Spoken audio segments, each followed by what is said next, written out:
Right. So, good morning, everybody.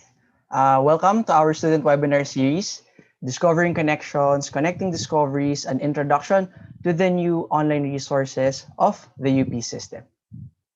So, this webinar series aims to showcase the UP system-wide subscriptions and demonstrate as well their various features and functions, and to provide an avenue for users to ask questions. All right. So, later on, you'll be given an opportunity and chance to give your questions. All right.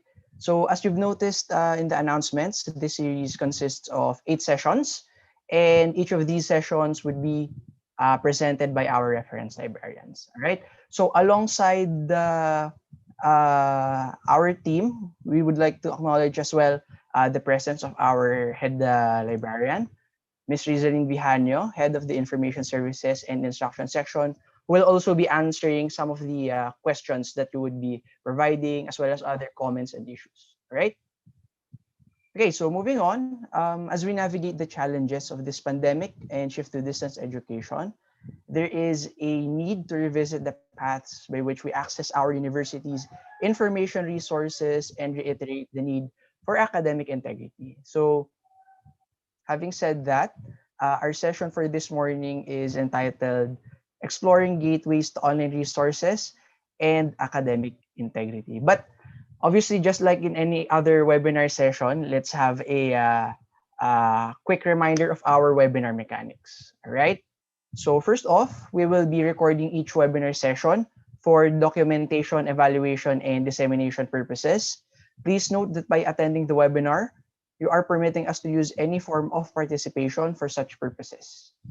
Questions will be collected via the Pigeonhole link, which we will post later and shall be answered during the Q&A portion at the end of each webinar session. So a bit later, I'll be posting that particular link to Pigeonhole in our chat box. All right. So the feedback evaluation form URL or link will be provided once this session ends. So once again, I'll be posting it at the end of the session below in our chat box. All right. So please do take note that digital certificates will only be given to participants from the UP system who have successfully registered, participated, and answered the feedback evaluation form. Please note that due to the large volume of participants, there will be a considerable delay in the dissemination of digital certificates. All right, so our presenter for this morning is a reference librarian currently assigned at the Information Services and Instruction section of the University Library of UP Diliman. So he graduated in 2009 from the UP School of Library and Information Studies, wherein he is also currently taking his master's in Library and Information Science. He specializes in tech support, digitization, and various reference services.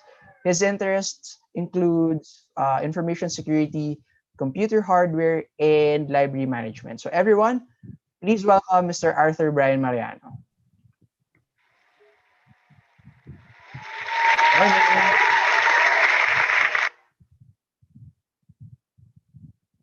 There we go. All right.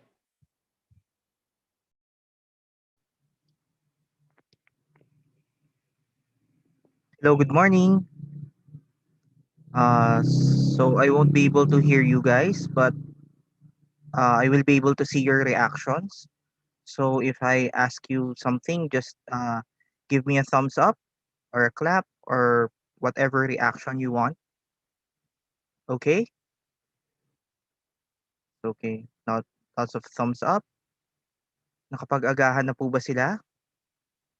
Kamusta po sila ngayong araw na ito? So okay naman. Mga puso, may mga thumbs up. So I'll share my presentation.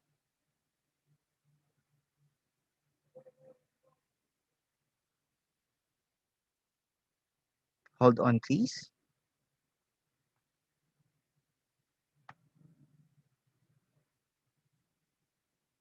So I need to ask, can someone please verify that my slides are showing properly? Yes, Arthur, we can see your slides. Okay. You're not seeing the screen presenter, right? Yep. Can you see the laser pointer? Yes. Okay. I'll just open the chat.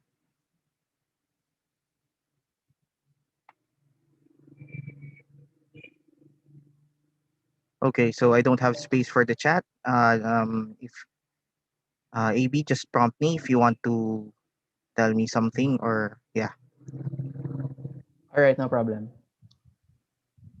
So what time is it again? 10:05. Yep, 10:05. Okay, so we can start already, or should we wait for more? Because I think uh 390 people registered for this webinar. Should we wait a bit more? I think we could start. Okay. So good morning, everyone. I'm Arthur Mariano. As they said, I'm a reference librarian at the University Library. Today, I'll be discussing on how you can or how we would be exploring the gateways to online resources and academic integrity. So, just a disclaimer: what we will be discussing would be the university's discovery services, the UP's repositories, some of them, how to access our online resources remotely. And as a side topic, we'll also be discussing very lightly academic integrity. Now, the reason why I list them is because you might have the assumption that we will be going through the databases one by one. We will not be doing that because the succeeding webinars will be the ones to expound on the particular changes, on particular, for example, smart searching and all of that. So if that is why you registered for this webinar, you're already registered. So just stay and hopefully I'll be able to teach you something new. So if you guys have any comments, feel free to use the chat box. If you have questions, please post it at the Pigeonhole link. I think you should post it again, AB, so the ones who were late in coming in will also be able to view the link. So we'll start off the webinar by explaining our webinar quiz. So during the course of the webinar, I'll be asking for questions. Okay, I'll just admit these people and explain again. So we have a quiz. We have a webinar quiz for for today. The prices are as shown below, as shown here. So these are not the actual pictures. I wasn't able to get the actual picture, so these are just pictorial representations. For the first prize, you'll get 700 pesos plus 200 smart load. Second prize will get Starbucks 500 gift certificate. I think this is 500 pesos worth, not 500 gift card. So, and the third prize would be a Springer Nature kit. So, how do you win?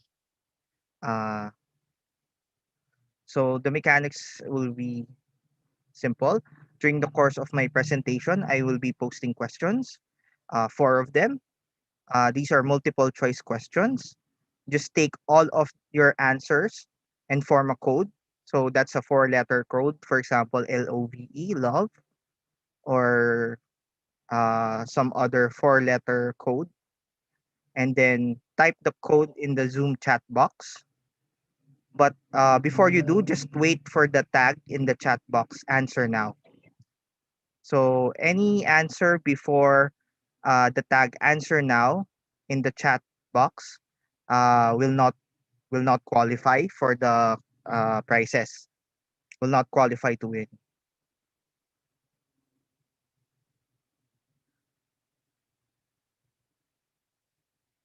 Why is it not? Okay. So our first topic will be discovery services or discovery service platform software. So currently, we implemented discovery services uh, because discovery services are online tools that enable us to search seamlessly across a wide range of content. As you know, we have a lot of online databases. We are subscribed to a lot of online databases, and it would be a hassle if you would need to search each database if you are looking for a particular search term. So what we did was acquire discovery service so that we will be able to access or search the resources um, easily. It's called federated searching, wherein the the discovery tool is able to search multiple repositories at a time. So this so the advantage here is with just one query, you'll be able to search collections of databases, entire lists of databases. So the most common is the ProQuest Ex Libris Primo, Ex Libris Summon, EBSCO Discovery Service, and WorldCat Discovery. These are the most commonly used discovery services. So for us, we were able to acquire EBSCO Discovery Service. Now,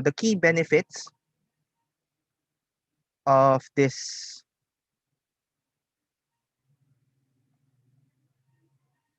the key benefits of EBSCO Discovery Service is, of course, number one, convenience, because it searches multiple resources in just one search bar.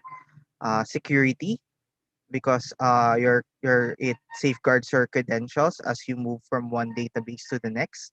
Flexibility, because you're able to refine your search parameters. You're able to put limiters and expanders. And reach, because it is able to search all of our resources, all of our online subscribed online resources.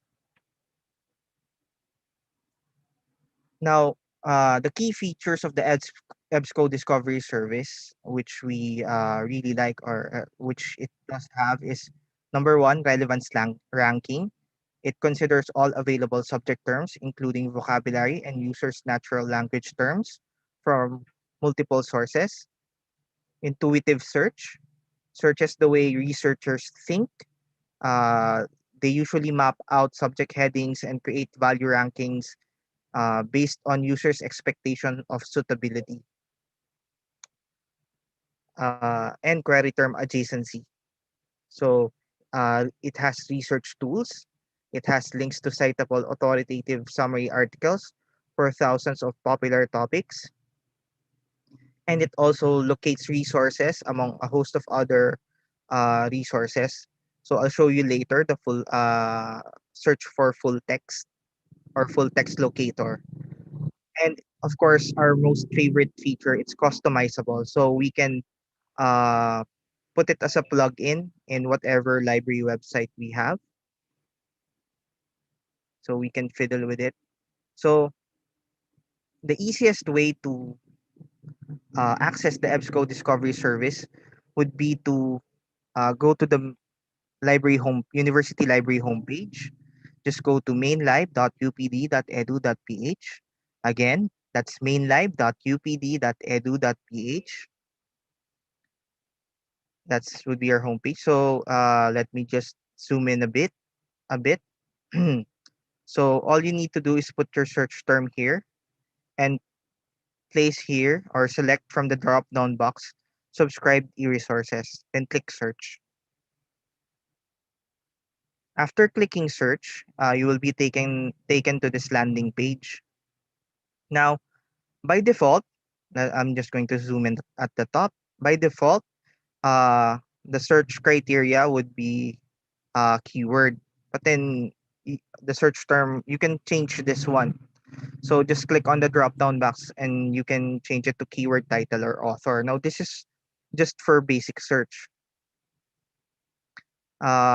If you need to search using other search criteria or search terms, for example, by journal article title, by series title, then you would need to click on advanced search.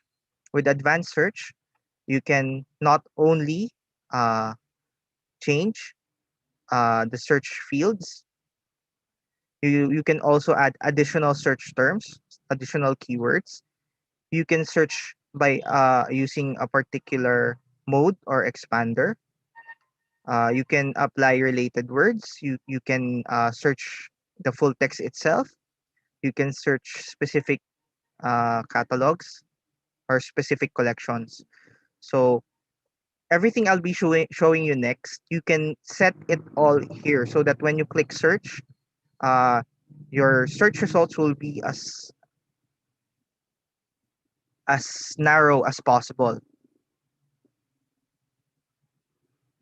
So if you remember the landing page, this one, right? On the left side, you have all the things you would need to refine your search.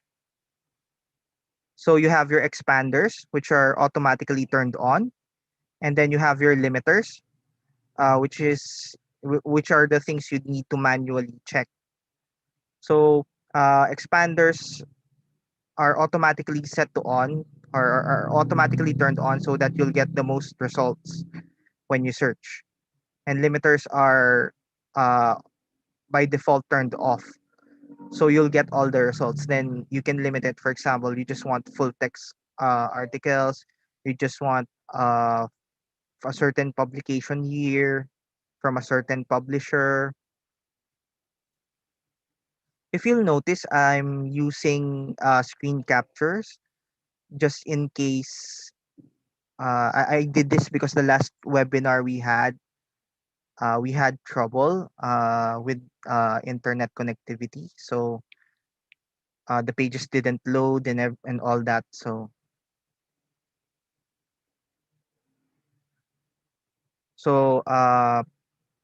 I'll just list off the limiters, right? So you can limit by full text. You can limit by availability. You can limit by if the resource has been peer reviewed. Hold on, please.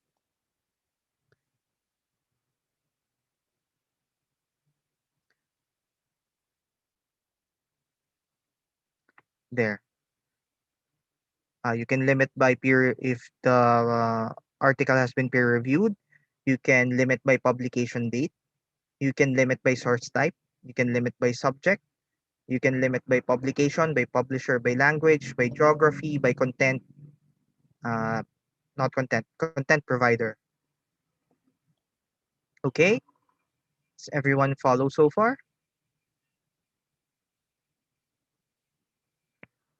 Okay, so here's one of the search results.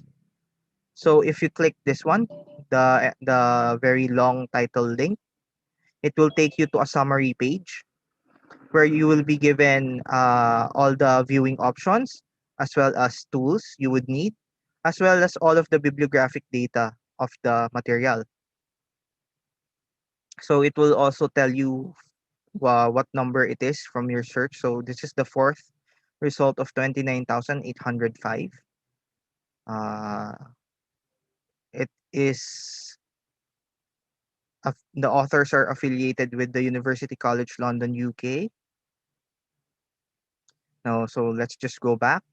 If you click on the full text link here, you will be taken to an HTML or a web page wherein the material is listed or printed out on as an HTML format. So yeah, then usually the table of contents is on the left side, and usually there is a tool here at the just below the title wherein you can opt to listen to the resource.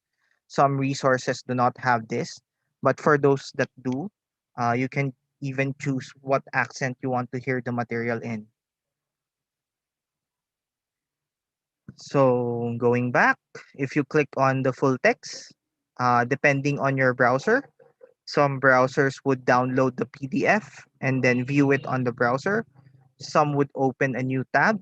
Some would just download the PDF, and some would download the PDF and then open it with your preferred or your installed PDF viewer. So it depends really on what browser and what settings you have. But basically, it will show you again navigation options here, tools at the right, and of course the usual PDF tools here. Yeah, I'm going to assume that you guys know these tools already, and I'll just explain the ones on the right later. So going back, uh, on some resources, we still have the Plum X metrics, wherein if you hover over it, it will show you usage, or it will show you, it will give you an insight into the way people interact with the individual pieces of research output. So in this case,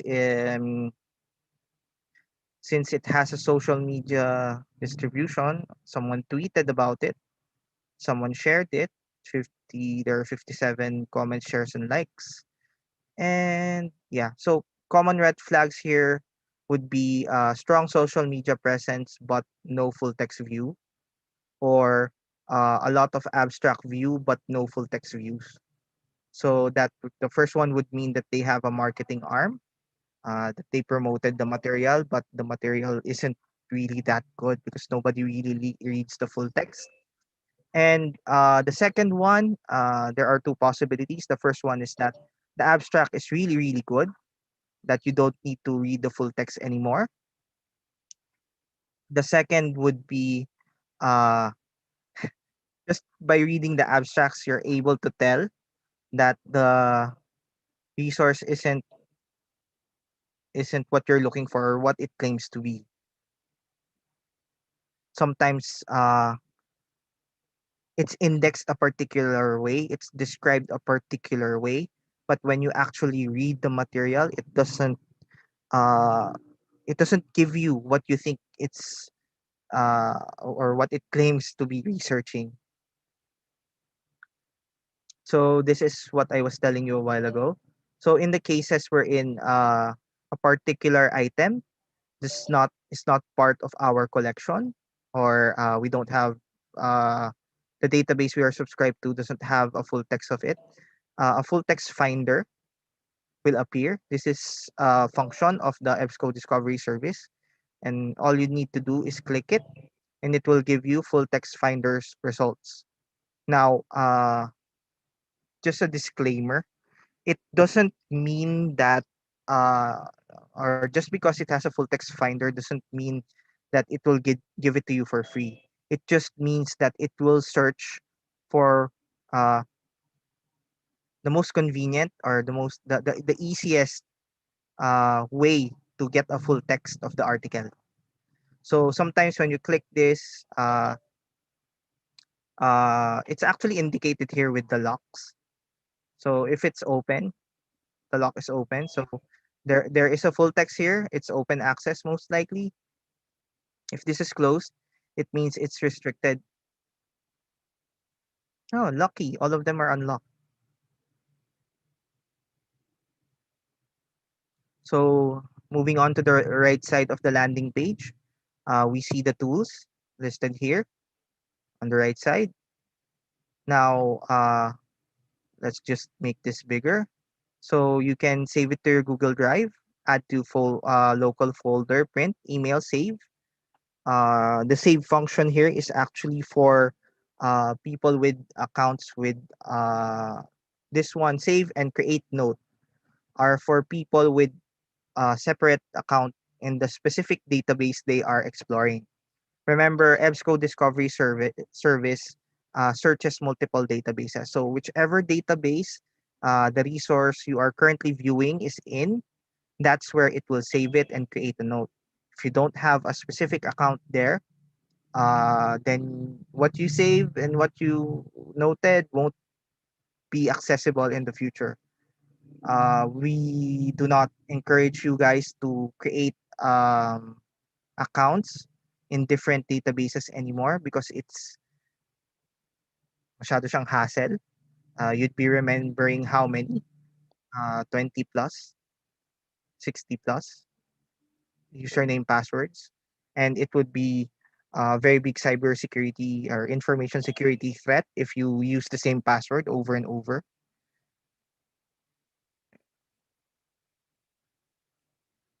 So the most important button here would be cite. So it's this one. So once you click this one, it will give you a citation summary at the top. So you can scroll up and down. Uh, the top three citation styles that's used in the university, APA, MLA, and I forgot the last one is, or rather, are all here. Chicago, that one. That's it. Chicago style uh, are all here. They are generated by the system EBSCO Discovery Service for you, as well as it gives you a link on how to export data to bibliographic management software. So for you guys who use EndNote, ProCite, Zotero, Mendeley, BibTeX, there. All you need to do is click this one. I'm assuming that you are doing this at home because if you're doing this at the university, usually we do not install bibliographic management software. So it will automatically import or rather export. There are two ways. For Mendeley, it automatically integrates as long as the software is running. But for other software, it will download a file, and then you would need to import it into your reference manager. So we go to our first question.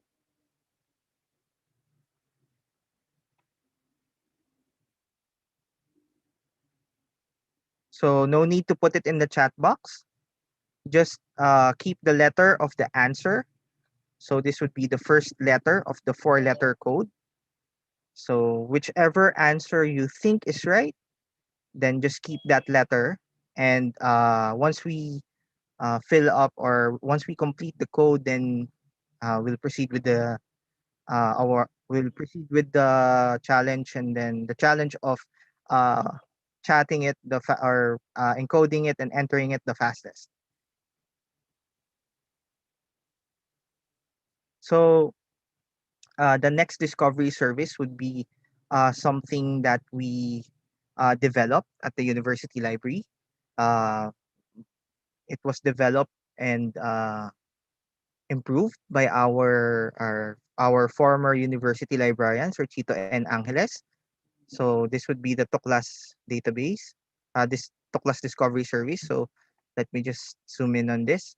So again, just put your keyword here. Then on the drop down box, instead of subscribed e-resources, you're supposed to put, oh, that's weird. Anyway, here it says local databases. So you're supposed to put local databases here, or you can just click the banner, add here. So we no longer have EC proxy. So this just disregard that one. So Just to give you an idea, same with EBSCO Discovery Service. The Tuklas Discovery Service searches three main databases: the Index to Philippine Newspapers, Index to Philippine Periodicals, and our library book catalog. So, just to differentiate, EBSCO Discovery Service is for our online resources, our subscribed online resources. This one, the Tuklas Discovery Service, is for our physical or analog materials. The materials we have at the multiple college and unit libraries. The good thing about this discovery service is that you can browse. You can browse by subject, you can browse by format, you can browse by database, and should you need help in searching, there are search tips here. Ask a librarian and frequently asked questions. There are also other links here which would help you out when you're searching. So, so let's just click on search tips, and I'll give you a brief look into the different searches and search terms which can be used. So, for example, I guess you guys already know this since you grew up searching Google and everything, but using special characters in with your search term actually improves the search. So you can add wildcards. So WOM question mark N. So the question mark can stand for A or N or E. It actually means one character, any letter. Then for asterisk, it means it can be any letter or any combination of letters after test. So it can be testing, it can be tester, it can be tests, or you can place it in the middle of the word. So in this case, anything that begins with TE and ends with T. Then you can also use fuzzy searching. Just use the tilde symbol. If you're unsure of how the word is spelled, just put tilde. That's what it means when you say fuzzy searching. It means you're not particularly sure of the spelling. You're not particularly sure about uh, how many letters there are. For example, channel, is it double L, double N, or some other combination? So with the tilde symbol, it will search all of those possible correct spellings. Proximity searches. So it just means that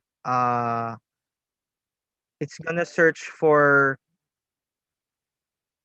these two terms, which are ten words apart. So basically, it's still it's open and close quotation marks. Just put two terms in there or two keywords, and then it will search any database which has these two key terms, which are 10 words apart. So if they're 11 words apart, that particular resource will not be part of your search result. So range searches, just use curly brackets. For publication year, you can use square brackets. And in order to boost a term, for example, if you have 10 keywords, but you want the database to focus on just one particular keyword, or it should be the central keyword it would be using, then you can put, uh, I'm unfamiliar with how what this is called in English. Alam ko to sa Tagalog as pakupya, or it's an accent character, and then just put whatever weight you want to place. So for example, you can put economics 1, keynes 5, uh macroeconomics 2. Then it will, based on the numbers you provide, rank order the keywords, or rather place more value on the keywords with a larger number. So it isn't an ordinal, but rather a value number.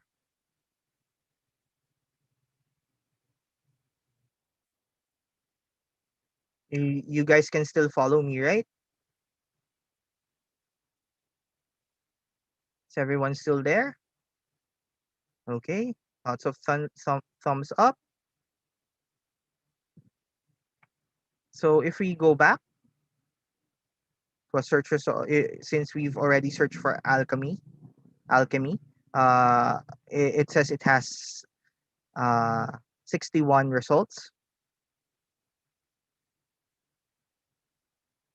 So if you'll notice that the Tuklas interface is very similar to EDS, this is one of the reasons why we adopted this discovery service. It's one of the reasons.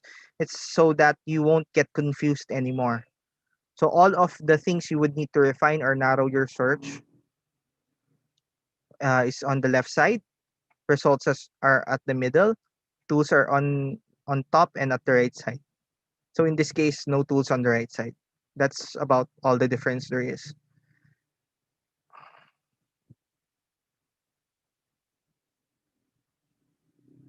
Hold on, I'm going to remove my laser pointer. Okay, so there's an error in my slide. Uh, Basically, if you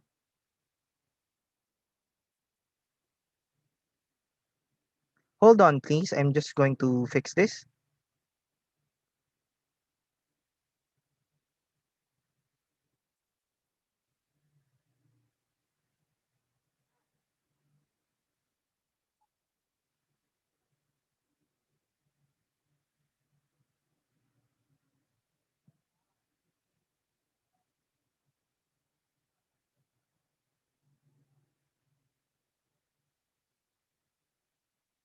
Okay, it should work now.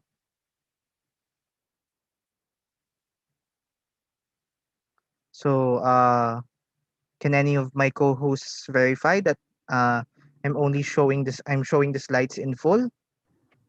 Yes, Arthur. Okay. So currently we can see Tuklas. Okay. So if you click on a search result, similar to the EDS, you would be taken to a landing page where you can see all of the bibliographic information. And then the cite button is at the top. So if you click that one, it will give you the three main citation styles used in the university: APA, Chicago, and MLA. Now, it says warning, these citations may not always be 100% accurate. So the reasoning for this is that these bibliographic information were encoded by people. They weren't computer generated. So there's always going to be room for error, or there's always going to be a possibility for error. So as much as possible, even though it's already formatted in the citation style, please uh, do your due diligence and check, just in case there's probably a misspelling of international. There's a transposed INR here in the directory or something to that effect. Okay.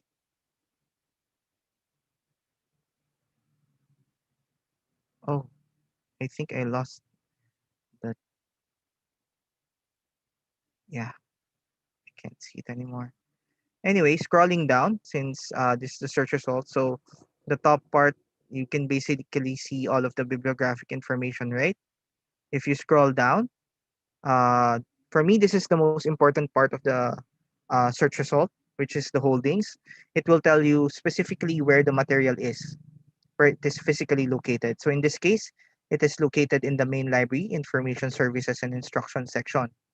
But there is a note: Internet, available for University of the Philippines system via Gale Virtual Reference Library. Click here to access. So what this means is this is an ebook. So we catalog and accession ebooks as regular books because we do not buy ebooks that expire. we buy ebooks with permanent, which are permanently ours. So once we acquire them, they are ours. It just so happens that they're hosted by a different publisher. They're hosted by publishers or by platforms that aren't connected with UP. So what's important to note here is the location, the circulation type, and the availability. So in this case, it's non-circulation because it's an ebook. Ebooks don't really circulate. You can't borrow them physically. That's what it means when it says non-circulating. It can say here that it's for regular circulation. So that would mean you can borrow the material for 2 weeks. It can indicate here that the material is a reserved book, wherein you can only borrow the material for overnight. Or it can also indicate here that the material is still in process. And of course, availability, it would say on shelf, on loan. Now, you can check out the table of contents and additional descriptions. And this staff view is for librarians who are accessing the system. Most likely, these are mark codes or metadata.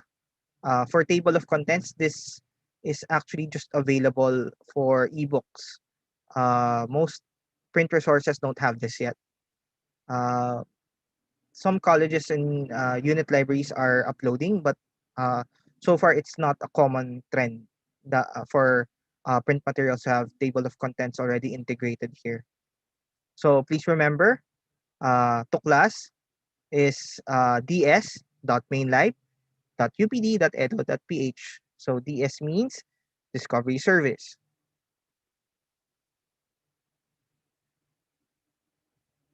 So we move on to question number 2.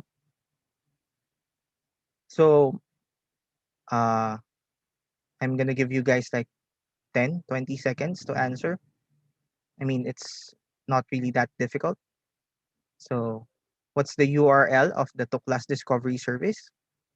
So after this question, you now have 2 letters out of the 4 letter code. And hopefully you win the really, really luxurious prizes later. I may be exaggerating the luxury part, but you know, it's still a good prize. And, we didn't have prices as good as this before. When I was a student, we didn't have prices for such things. We barely had webinars before, so yeah. So next, we will move on to repositories. Now, as I have mentioned, the 2 discovery services are used for uh, one, subscribed databases. That would be the EBSCO Discovery Service. And then Tuklas Discovery Service are for print or analog materials. Now, when you say repositories, these are web platforms of the university wherein we keep our digital collections. These are the ones that we create or we digitize. So the first repository we will look at is digital archives. So here you'll be able to get theses and dissertations. Now, I'm gonna have to say the disclaimer because not every student who graduated from university submit their thesis here. So hopefully, when you guys graduate, you'll find it in your heart. You'll find goodness in your heart to upload your thesis and dissertation here so that it can be made available to other scholars ng bayan.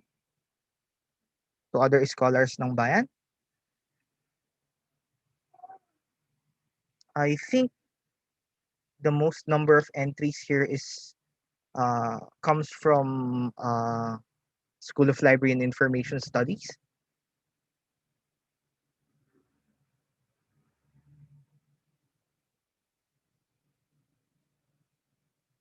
Are you guys still there?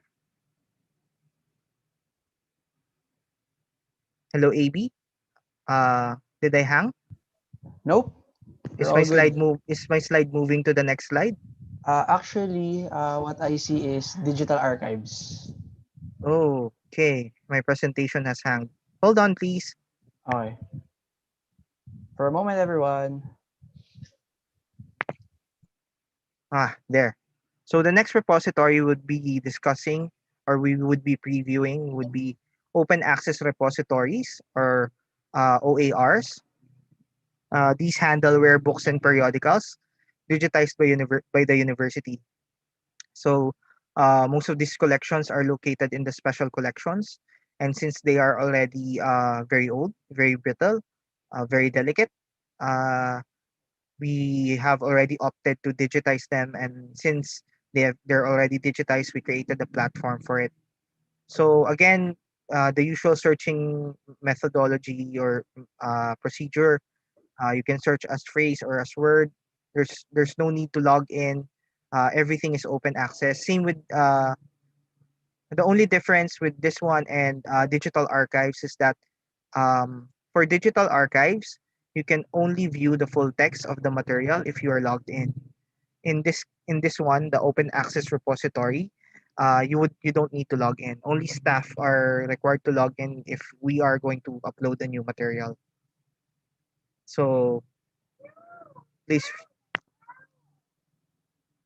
please remember digitalarchives.upd.edu.ph for the digital archives. And for the OER, it's repository.mainlive.upd.edu.ph. So these are the two repositories by the University Library. Now moving on, this is the repository for OVCRD, Office of the Vice Chancellor for Research and Development. Uh, I think this is under the Research Dissemination Office. So every journal published by the university gets uploaded here eventually. So I have to mention eventually because uh, the turnaround time for digitizing new journals is, I think, a month or two. It actually takes a while, which is a bit weird for me because most of the journals are born digital already. But yeah, that's how they. So just remember, if you're looking for something that was published by the university, for example, Humanities Diliman, Science Diliman, just go to journals.upd.edu.ph. Now, this fourth one, I need to mention it because uh, it's part of the open educational resources. So, uh, what's publicly available are the open educational resources, which is here, located here somewhere. They've reorganized it into UPOU Commons. So for those of you who don't know, UPOU is UP Open University. So this initiative of theirs, this UPOU Commons, integrated all of their online and digitized resources into this simple page, which you can navigate to. I'm not sure if all of their resources are open access. All I'm sure about that's open access is the open educational resources, which is under publications. Although there are some in educational videos as well. So this is a bit trickier to remember. It's networks.upou.edu.ph/upou dash commons dash two. I don't know what happened to UPOU Commons 1, but it's 2 already. So uh, just remember, these are the repositories for digitized or digital materials resources of the university. So the difference between repositories and online subscriptions are of course online subscriptions are paid. So uh, we have to adhere to the license agreements between the publisher or the platform and the university. So we have the next question up next. So question number 3, how many repositories were discussed? So 3, 6, 4, 12. How many repositories are there which were just discussed? I don't. I'm pretty sure there are a lot of repositories of information in the university. It just so happens that those particular repositories, I almost said the number, those particular repositories are the ones uh, we recommend you use. Are you guys done?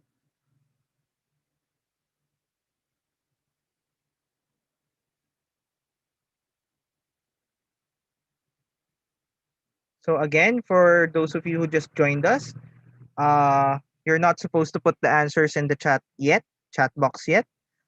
Just collect all of the answers. It will form a code. It's a four-letter code which you will place in the chat box when I prompt you later. Uh, yeah. So with that said, let's move on. Oh, I have a question here. It says, "Can you flash again?" Question 2. No, sorry, we're already at question 3. I understand the prices are worth being makulit, but yeah, it was part of the mechanics, so I'm sorry. For those of you who were here early, you now have 3 letters. Hopefully, it's the correct 3 letters. And sometime later in my presentation, the fourth question will appear.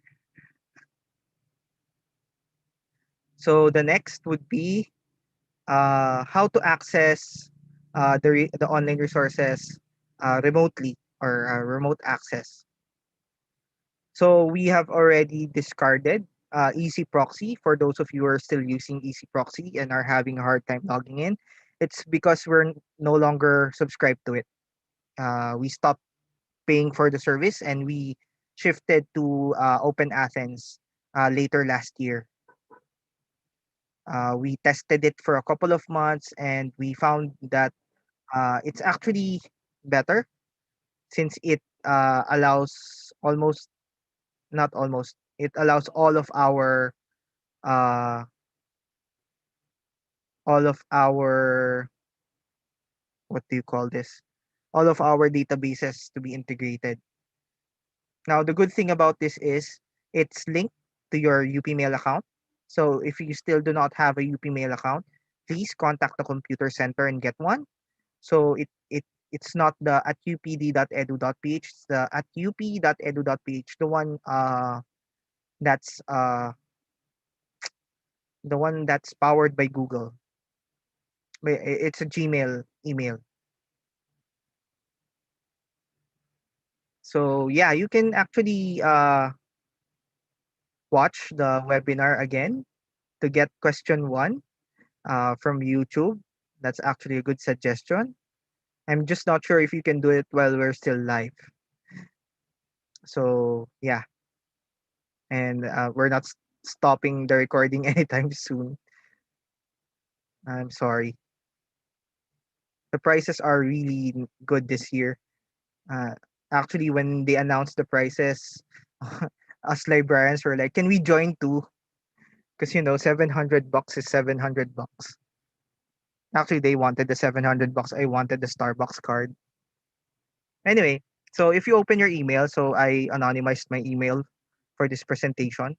So if you open your Gmail and you log in, all you need to do is click the apps, Google Apps button here, and then a list of your apps will pop up, and just scroll down. Open Athens is always at the bottom. I don't know why, but it's always at the bottom. It's always the second to the last uh, app on your Google App interface.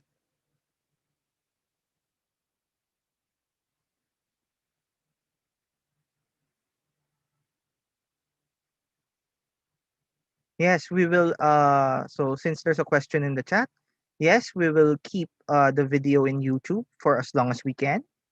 Hopefully that would be enough for you to catch up, but I don't think it would be enough for you to catch up enough that you would win the quiz. So yeah.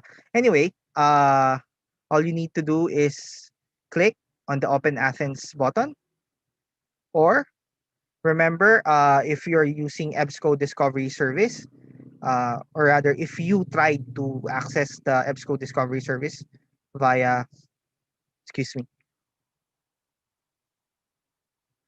via the homepage, if it detects that you are accessing the databases outside the university, then it will show a banner at the top. It says, "Hello, guests. Would you like to log in for full access?" or something to that effect. Uh, they they they sometimes it modifies the wording depending on uh the system or campus.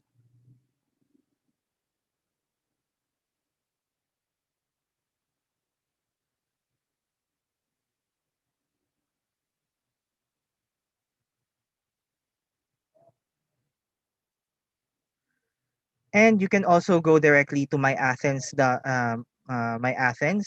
page. It's my.openathens.net, and then just click on login to my Athens.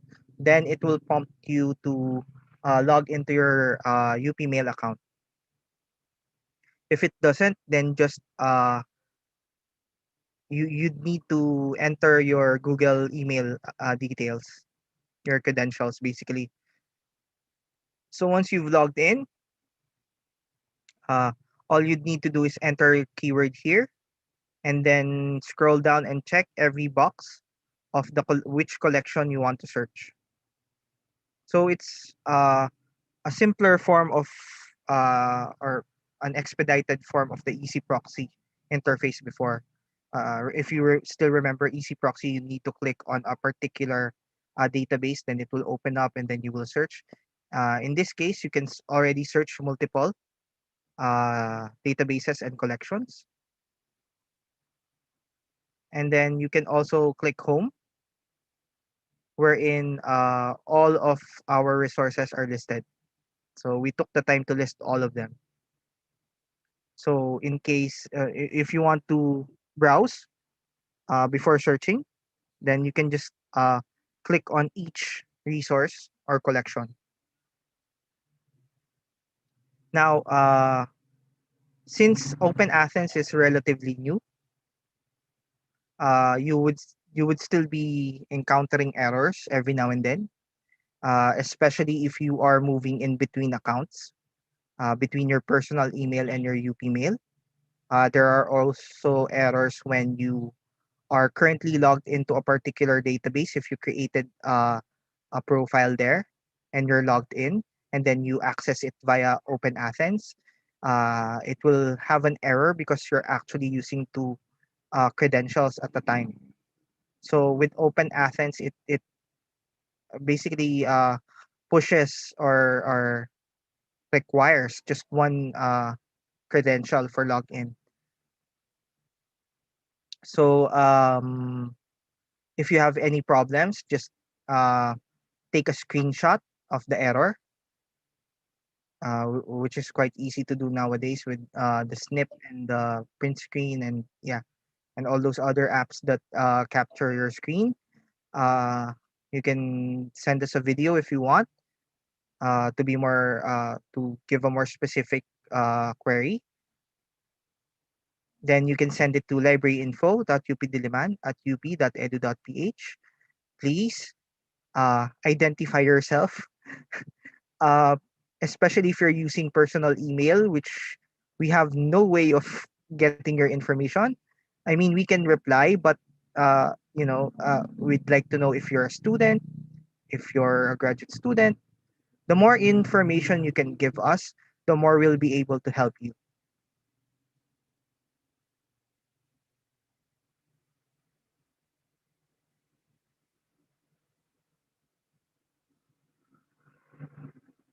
Okay, please hold on. My presentation is stuck again.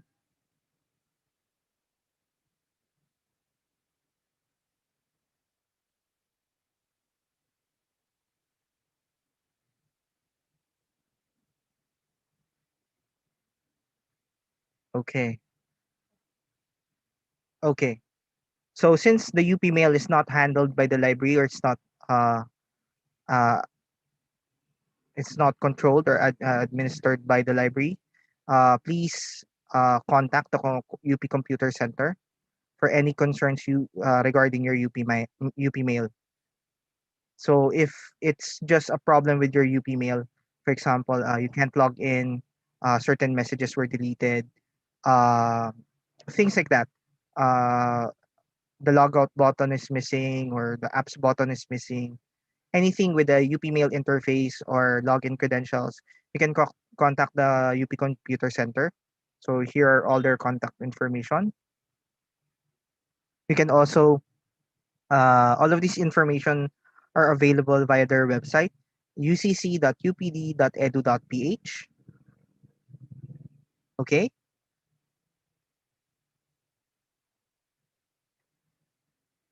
so we are now at the fourth question.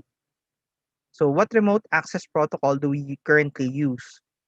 Is it Open Access, Open Athens, Open Athena, Open Aratilis?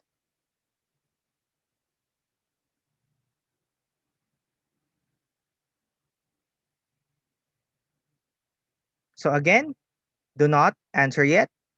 Just type your answer at the chat box. Do not enter yet. Uh, AB, are you still there? Yes, I am. So the next slide would just as soon as you see the next slide, okay? Are you ready? Hello? All right. Okay. So just type your answer, and once you see the tag in the chat box, then you can enter your answer already. Answers before the chat tag will not be accepted. So AB,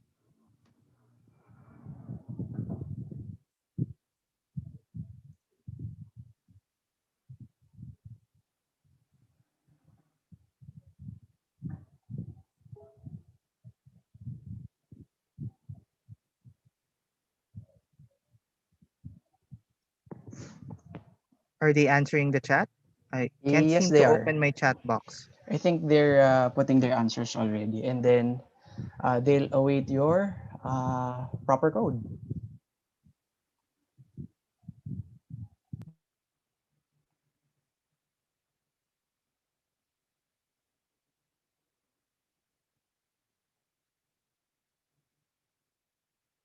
Oh, sorry. Oh, where are the answers? You can see the answers, Arthur. I'm having a really hard time navigating my PowerPoint right now. Hold on, please. All right. All right. So some of the students sent the code to me privately. So hopefully you'll be able to put them in the everyone setting.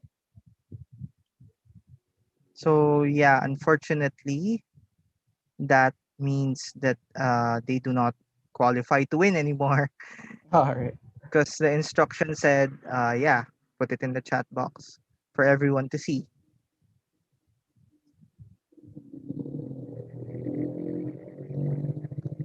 Ah, is it so difficult? This is the annoying thing about Zoom. No matter how many times you use it, there's always a problem.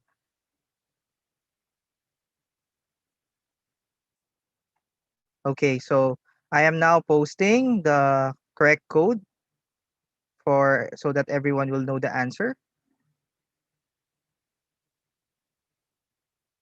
So it's ADCB.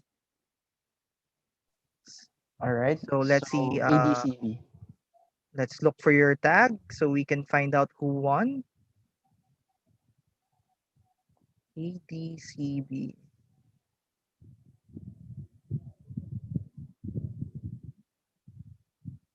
Wow, a lot of you guys answered.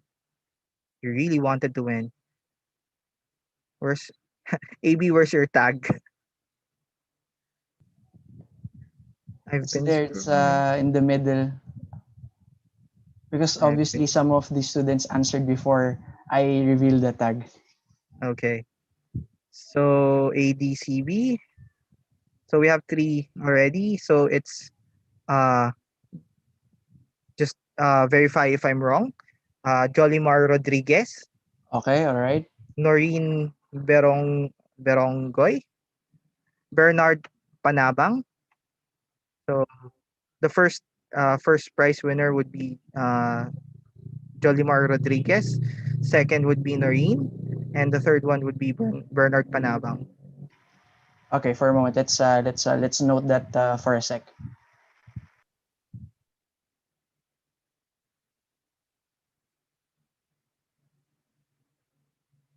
So congratulations to our winners. So the information services and instruction section will contact you on how to claim your prize. Uh, in this case, I think we will be sending the prices to you. So we will be asking you for more information, like shipping address and everything. All right. Are you done, Arthur? We have a lot of Don't questions. worry. I still have one giveaway that I haven't revealed yet, and we'll get to that at the end of the presentation. So, Mhm. for those of you guys who did not win, please do not feel that bad about it. So yeah, our next topic will be academic integrity. All Now, right. for this one, yeah, let's just get through it. It's a bit difficult to discuss. So,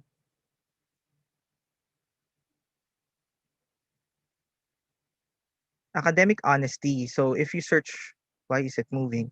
Academic honesty. So if you search for it, the most common keywords you would get, of course, is honesty, accuracy, cheating, and the biggest one, of course, is plagiarism. Now, um, by definition, or you usually define something by what it is, what it's not, and the third way would be for you to give an example. So, uh, academic honesty or integrity is academic integrity is the maintenance of academic honesty, which is you avoid cheating, plagiarism, dishonesty, fraud, and other academic malpractice.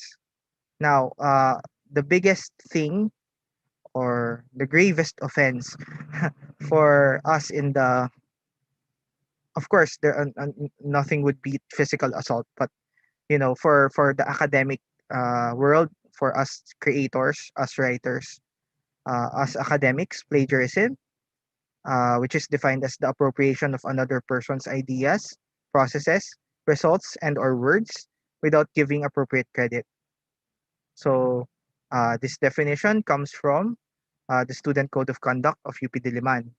I think it's in page 3. So why do we need to uh, cite, or why do we need academic uh, integrity? It is important so that everyone in the university uh, not only feels safe but are actually safe from exploitation by other by basically your colleagues, people you uh, interact with in the university. Now, for me, you should cite not only to avoid plagiarism but also to contextualize your research. Uh, a- as someone said before, there's nothing new under the sun. So everything has been thought of or written or created. It's just different interpretations or different modes of showing. There's very few things that are novel anymore, especially now that everything is recorded via the internet. Yes, honesty is the best policy. As you might recall, in our uh, In UP, it's honor and excellence, and people always say that, or they always point towards, or they always work towards uh, excellence, and yet for UP, it's honor then excellence. Honor always comes first. So the second reason why you should cite your sources is uh, not only does it give context, uh, it gives people an idea of how uh, it gives people an insight on how the idea evolved. If the person can trace each and every single citation back to its original source, you will see exactly how the idea evolved over time. You will be able to see how certain events influenced. For example, if you found a paper on libraries at this point in time, most likely it will talk about remote teaching and learning.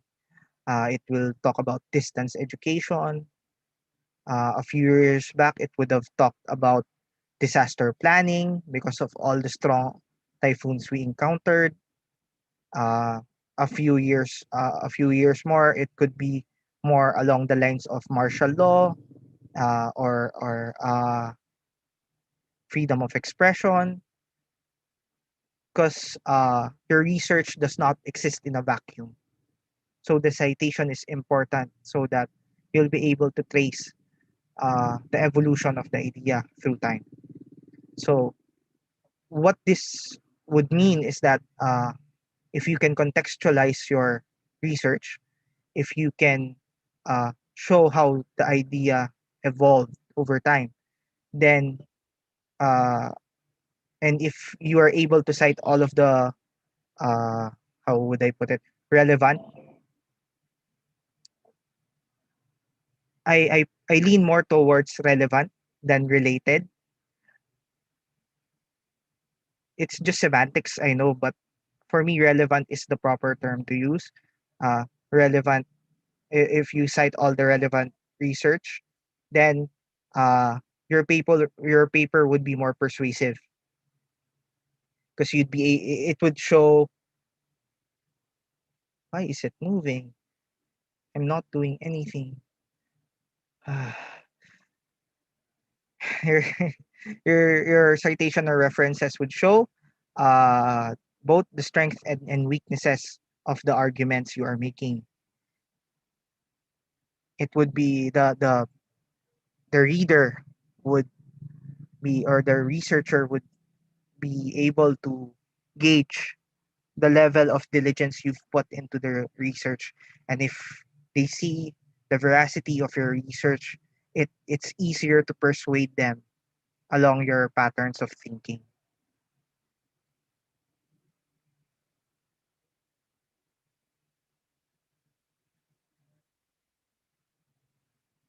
Hold on, please.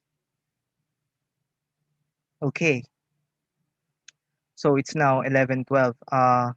It isn't true that plagiarism isn't something that the university, or is something that isn't people who plagiarize don't get caught. They do get caught, and there are very strict penalties for it. Intellectual dishonesty in our student code of conduct penalizes, or the corrective measures for it is, for the first violation, it's a suspension for a minimum of 1 semester to expulsion, depending on the gravity or the extent of the plagiarism. Uh, for the second violation, it's already automatic expulsion. I think this is page 6 of the Student Code of Conduct. Now, what I've linked here is the 2012 version, which was uploaded in 2015. This is the most recent version of the Student Code of Conduct I was able to find online. I'm pretty sure I have a much more updated, or an updated copy in the library, but yeah, I'm currently not in the library right now, so I didn't, and as well as I also wanted you guys to be able to check for yourselves. With a lot of related researches for each topic, it would make sense to trim your citations to just the relevant ones to make your point. Yes. Uh, Again, like I said, there's a very thin nuance between relevant and related literature. There's a reason why I prefer the word relevant. Yeah.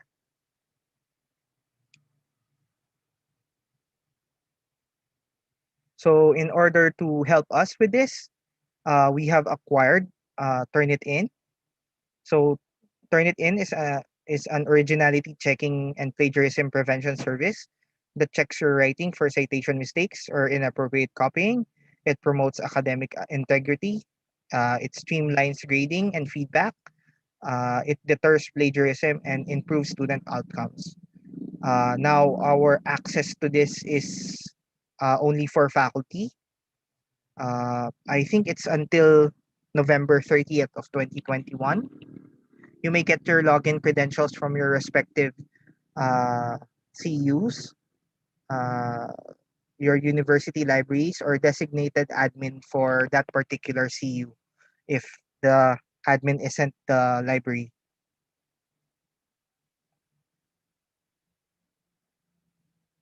So for students, uh, it would be up to your professors to create an account for you.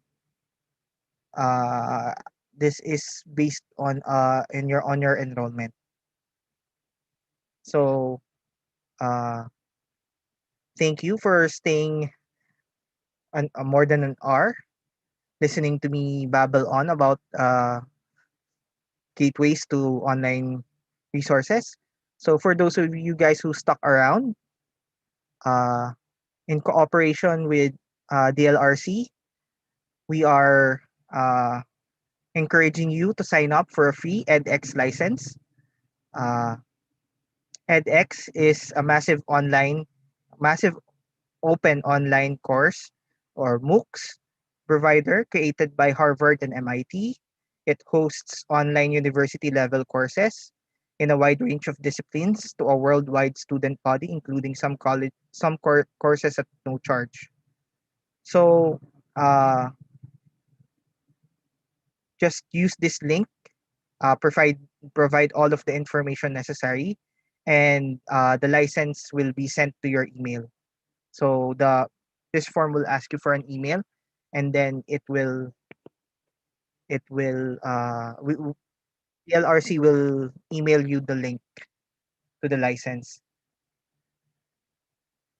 Okay, we have a chat. So thank you guys for staying this long, and I guess we can move on to. Oh wait, are you guys done copying this one?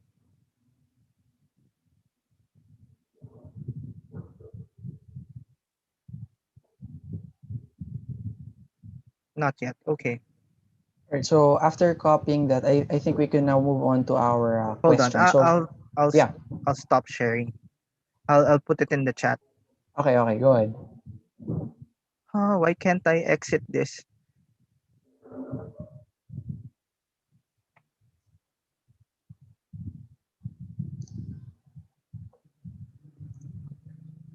Okay, there. All right. So once you Let me put it just in the chat copy this box, one. yeah. Hold on.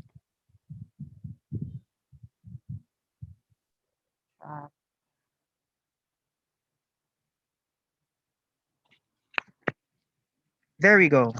I've already pasted it. Is edX license available already to other CUs? So this is a first come first serve thing. It doesn't really. I'm not sure if the LRC will limit it to just the UP Diliman campus, but from what I understand, it's open for everyone. So this is first come first serve. First 2,500. So let's move on to the question and answer portion. All right. So I think I could share our Oh, pigeonhole. Yeah. how to log in at journals.upd.edu.ph. What should be the username? You don't need to log into the journals.upd.edu.ph. The only ones who need to log in there are the ones who upload materials. So I'm stopping my presentation so AB can share. All right. So we actually have a handful of questions. So let me just share my screen. All right. So can you see my screen, Arthur? Yes. All Would right. it All be right. possible to consolidate all the websites mentioned for the list to be circulated to UP students? Um, what do you mean? I think I've already answered this one. So I think the student is pertaining to our local databases as well as our online subscriptions, wherein you can view them in our website mainlive.upd.edu.ph in the search tab. I think I've answered this question. So Yeah, yeah, search tab.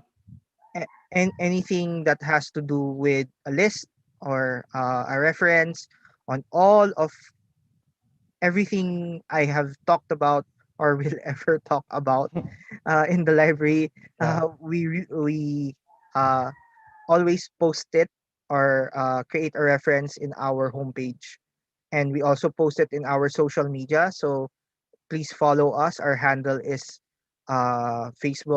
facebook.com/upd library,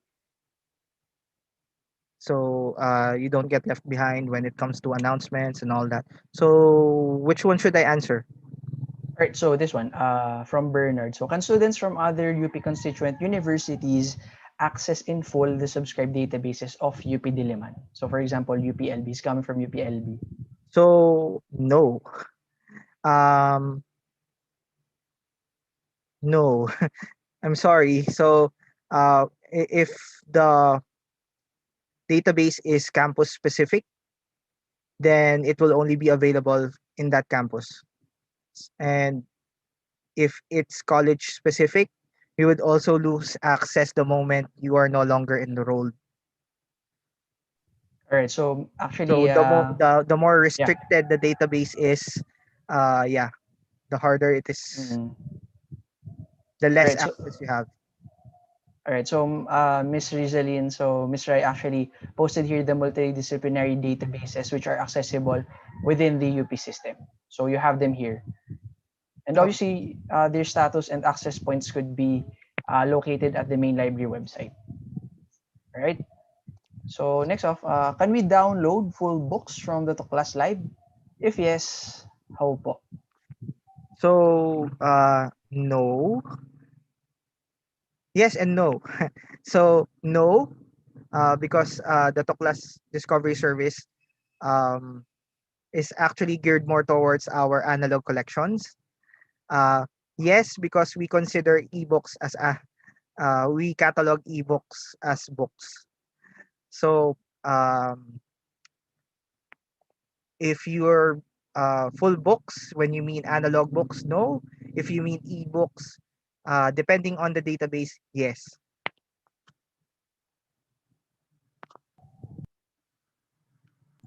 All right. So moving on. What differentiates the discovery services, or what advantages does using discovery service over just using Google Scholar? Okay, so most of our subscribed databases are locked to our IP address. Hold on, please.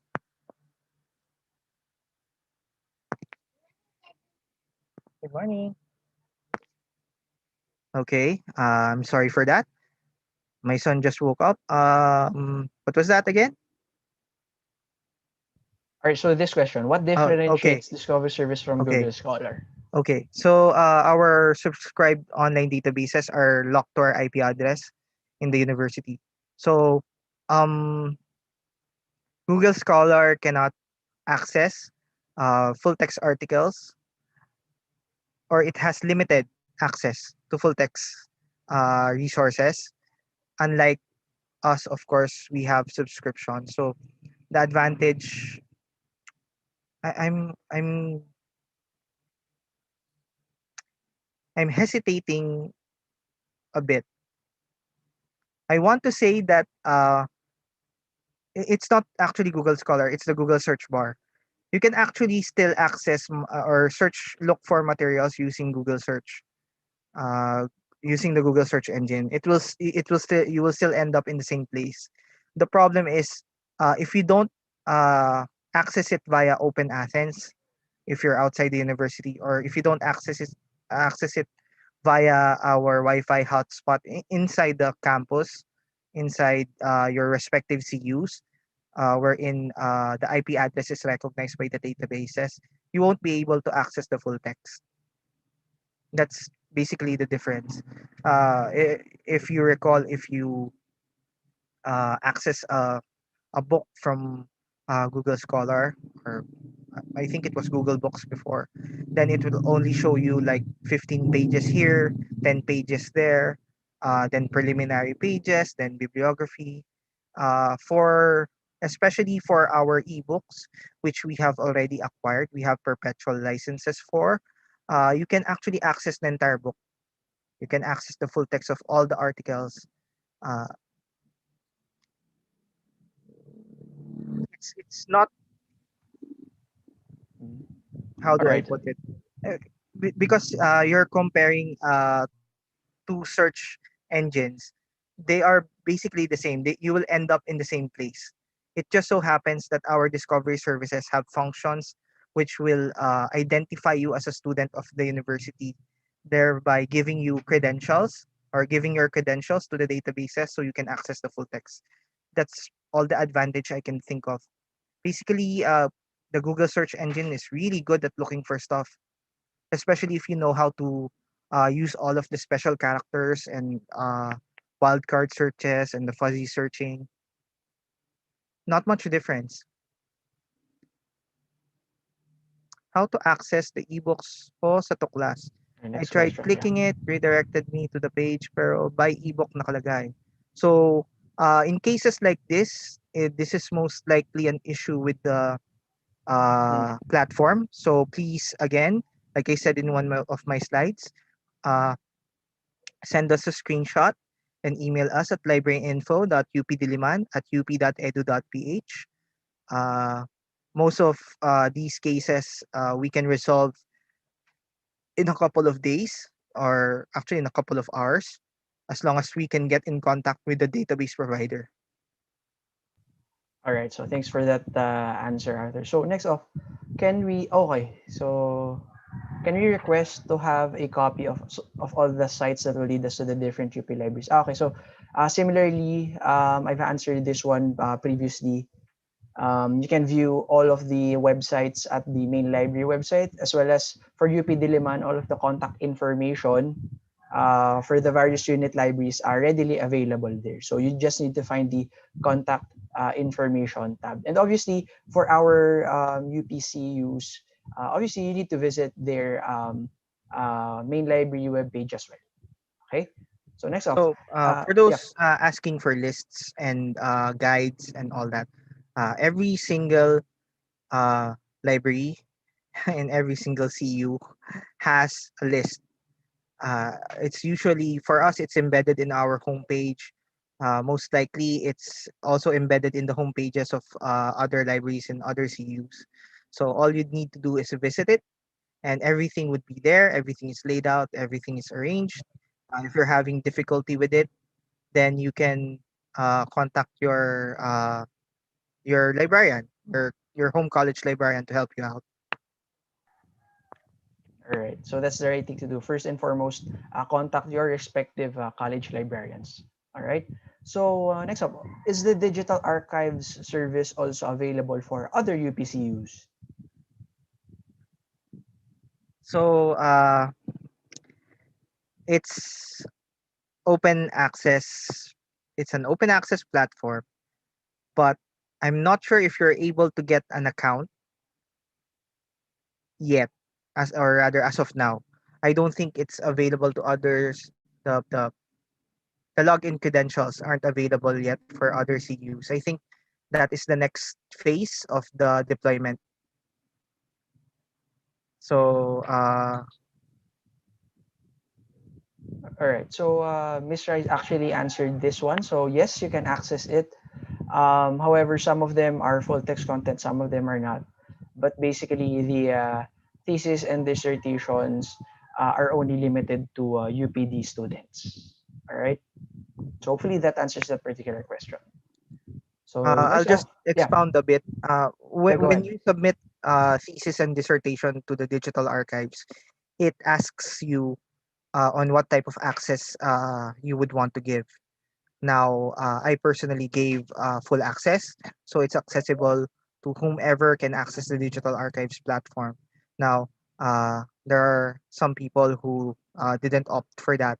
So in such cases, unless you log in or you are able to log into the platform, you'll only be able to access preliminary pages up till the abstract of the material.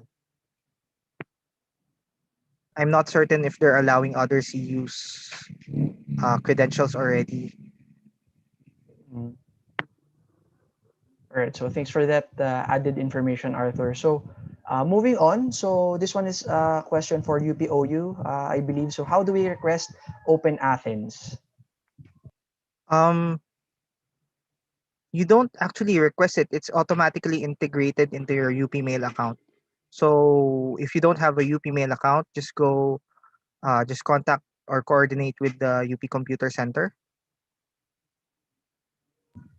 Yeah, so just like Or what you Miss can Rai ask Miss mentioned Belen here, for help. Yeah, yeah. So that's this is actually the proper action. So Miss Belen is actually the librarian, which is in charge of the UP Open University. Okay. All right. So next off, okay. So I think one of our students provided the YouTube link for his or her peers. So moving on, how long can someone borrow books from the Tukla service? All right.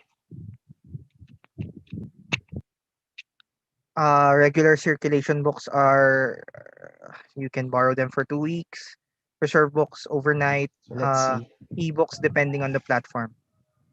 So you can't really borrow through it directly. So it just shows you the availability, the status of the material, and from there on, once you've located the unit library where it is located, you may contact the particular library in charge. Okay, so they would perform the research on demand service or what have you to provide it to you. You interpreted the question that way. I interpreted it differently, but yeah. Yeah. Currently, the libraries are closed, so we do Mm, not recommend you visit us physically. So just yeah, your mm, answer would be more appropriate at this time. I thought they were just asking how long they can borrow books. So yeah, mm. that's part of any library orientation and how long you can borrow books. Right. Unfortunately, we're still in lockdown, so Yeah. Sad to say. Okay, so next off, I seem to be having problems accessing digital archives. What seems to be the problem? So yeah, do yeah. you have an answer to that, Arthur? So my answer would always be I do not diagnose problems I do not see.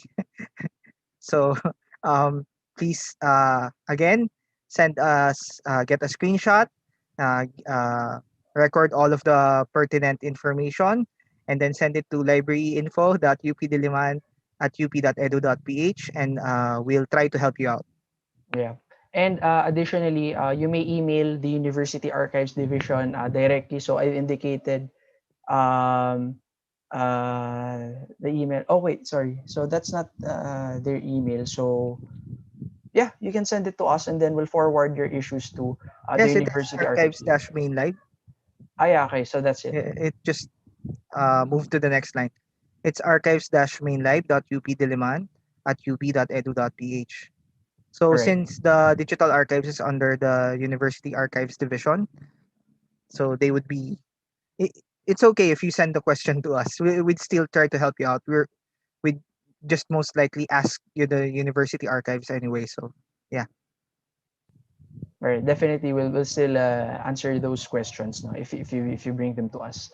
All right. So next of will we encounter errors on Open Athens if a lot of people are using the service? No. Uh, It shouldn't. It shouldn't. n- uh no. No, Mm. not at all. Open Athens is used by a lot of people right now. So Uh, we shouldn't encounter it's used all errors. around the world. So if ever you encounter an error, it isn't because there's a lot of users using it. Mm. Mm. And if that particular trouble or problem persists, obviously take a screenshot and, as Ms. Rai has advised, send it to us. So we'll resolve it for No, you. I think Yeah. he or she is just curious if the service will bog down if there are a lot of Mm, people using it. all No, right. no, it won't. It's hosted internationally in the cloud, and Mm, it's connecting to different databases. So no, uh, it's highly unlikely that a lot of people will be accessing the same resource, the same database, the same cloud server all at the same time. It's highly improbable. So if ever there is a system error, it won't be because of lots of people using the service. and just in any case, if Open Athens will undergo a regular maintenance check, obviously on our part, we will be posting that on our FB page so that you students will be continuously informed. All right. Okay, so next off, how do you log in to Taylor and Francis online via Open Athens? So I keep getting an error. So I will repeat again. Please get a screenshot and send it to us. Uh, yeah, I think this is a much more detailed answer.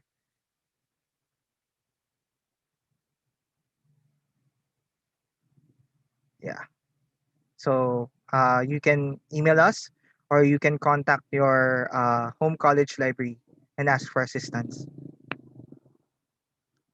For the most part, you should really be asking your home college library for help because they they they move in your discipline. They handle your uh, particular peculiarities. Every discipline has it. So there's a reason why libraries are decentralized in most UP campuses. It's because we believe that uh, there should be a library that caters to a specific discipline. That not it's not possible for just one to handle multiple disciplines at once. All right. So thanks for that insight, Arthur. So moving on, if a book is for room use only, can I ask for a digitized copy, or do I really need to go to the library? So this can be answered by library orientation. So in the case of the main library of UP Diliman, you can request the material for resource on demand (ROD). We'll digitize it for you, of course, within fair use, within our fair use policies, and hopefully not abridging any copyright law. For other CUs, please contact your home college library or the library where the material is located, and they'll be able to tell you all of the policies, related policies, all of the requirements in order for you to get a digital copy if it's possible. The only reason there are reasons for us not to say yes to such requests. So among them is that the material is too fragile to digitize. That's one reason. Another one would be the lack of digitization equipment. So there are a lot of considerations, and you would need to contact the specific college unit or library in whatever CU you belong to. All right. Thanks for that clear and concise answer. So lastly, how do you sign in in digital archives? So you would need to get credentials from the University Archives and Records Division. Uh, can we put the email of the University Archives here? You can find it easily in our homepage, mainlive.ubd.edu.ph. Then hover over on the upper right side about us. Then it says main library, and then choose the option main library sections. The University Archives and Records division should be listed there. All of their contact information would be there. And obviously, to add to that, some of the theses and dissertations are already in full text there, so you can see them, I believe, without really having to log in. And for the UPiana material, some of them are already uploaded. However, it is a continuous work in progress, obviously. Okay, so they're scanned and then they are in high definition images or PDF files over So there. just Yeah. just to put it into context, Digital Archives was instituted 8 years ago, and we've been producing theses and dissertations since 1908, 1909, 1910. So we have a lot of catching up to do. So please do not expect too much. We haven't digitized it all yet. So please bear with us in this one. So with digital archives. All right. So having no other matters to discuss here inside the pigeonhole, I think it's proper to see if there are other questions or concerns in the chat box. Was I able to answer this question in the journals.upd.edu.ph? Yeah, I believe so. You've Okay, answered it before our Q&A session with Pigeonhole. looks new So to me. again, thank you, Arthur, for that very in-depth and concise introduction. No, using an online subscription as well as our web scale discovery service, wherein our students can easily access and locate various materials in various formats. So thank you, Arthur, again. So for our students, hopefully this has been a very informative and educational session for you, especially in the start of the semester. Hopefully this would help you. And this is only the first of our 8 sessions, so we will be continuously discussing other functions and features of the university library, its tools, its technologies, and other services that would greatly help you throughout this semester and obviously beyond after COVID-19. All right. So again, please don't forget to answer the feedback form. So Toph has already posted it in our chat box. Hopefully you'll answer it once this session ends. And thank you everyone. Please join us tomorrow and stay safe. So see you everyone tomorrow. Bye. Bye. Thank you for listening. So more prizes tomorrow, I suppose. Yes, more prizes tomorrow. It's really unfortunate we can't join, but yeah, it's the policy. So please, answer the evaluation